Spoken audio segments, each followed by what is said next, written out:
Chapter 17. Warn your family. No summons to Islam had yet been made in public, but there was an ever-increasing group of devout believers and intense worshippers, both men and women, most of them young. Amongst the first to come, apart from those already mentioned, were the Prophet's cousins, Afar and Zubair. Then came other cousins, his and theirs, the sons of their aunt Umaymah, Abdullah ibn Jahsh and his brother Ubaydullah, and the son of their aunt Bara, Abu Salama. There were also two cousins on his mother's side, Sa'd, the son of Abu Waqqas of Zuhra, and his younger brother Umayr. But not one of the Prophet's four uncles showed any inclination to follow him. Abu Talib made no objection to the Islam of his two sons, Afar and Ali. But for himself, he said he was not prepared to forsake the religion of his forefathers.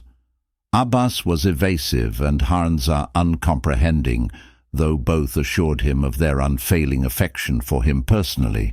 But Abu Lahab showed plainly his conviction that his nephew was self-deceived, if not a deceiver.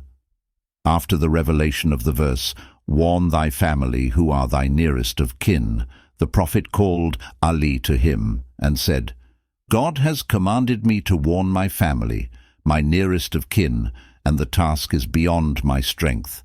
But make ready food with a leg of mutton, and fill a cup with milk, and assemble together the Bani Abdul Muttalib, that I may tell them that which I have been commanded to say." Ali did exactly as he had been told, neither more nor less, and most of the clan of Hashim came to the meal, about 40 men. "When they were assembled," said Ali, "the Prophet told me to bring in the food which I had made ready. Then he took a piece of meat, bit upon it, and cast it again into the dish, saying, 'Take it in the name of God.' The men ate in relays, several at a time, until not one of them could eat any more. But, said Ali, I could see no change in the food, except that it had been stirred by men's hands, and by my life, if they had been but one man, he could have eaten all that I had put before them. Then the Prophet said, 'Give them to drink.' So I brought the cup, and each drank his fill, though one man alone could have emptied that cup. But when the Prophet was about to address them, Abu Lahab forestalled him and said, 'Your host has placed a spell upon you,' whereat they dispersed before he could speak. The next day the Prophet told Ali to do exactly as he had done the previous day. So another similar meal was prepared, and everything went as before, except that this time the Prophet was on his guard and made sure of addressing them. "O sons of Abdul Muttalib," he said, "I know of no Arab who has come to his people with a nobler message than mine. I bring you the best of this world and the next. God has commanded me to call you unto him. Which of you, then, will help me in this, and be my brother, mine executor, and my successor amongst you?" There was silence throughout the clan. Jafar and Zaid could both have spoken, but they knew that their Islam was not in question, and that the purpose of the gathering was to bring in others than themselves.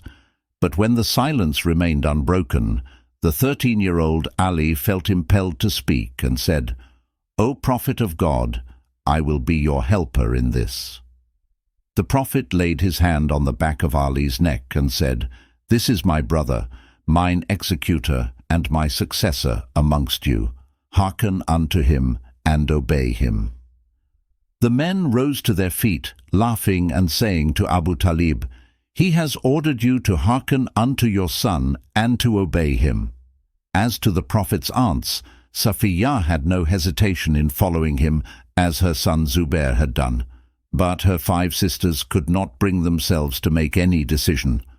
Arwa's attitude was typical of them all. "I am waiting to see what my sisters will do," she would say. On the other hand, his aunt by marriage, al-Fadl, the wife of the hesitant Abbas, was the first woman to enter Islam after Khadijah, and she was soon able to bring 3 of her sisters to the Prophet, Maimuna, her full sister, and 2 half-sisters, Salma and Asma. It was in the household of al-Fadl that Jafar had been brought up, and it was there that he had come to know and to love Asma, whom he had recently married, and Hamza had married her sister Salma. Another of the first to respond was Ayman. The Prophet said of her, "He that would marry a woman of the people of paradise, let him marry Ayman." And this remark was overheard by Zayd, who took it deeply to heart. She was much older than he was, but that did not deter him, and he spoke his mind to the Prophet, who had no difficulty in persuading Ayman to agree to the marriage. She bore Zayd a son, whom they named Usama, and he was brought up as the grandson of the Prophet, who dearly loved him.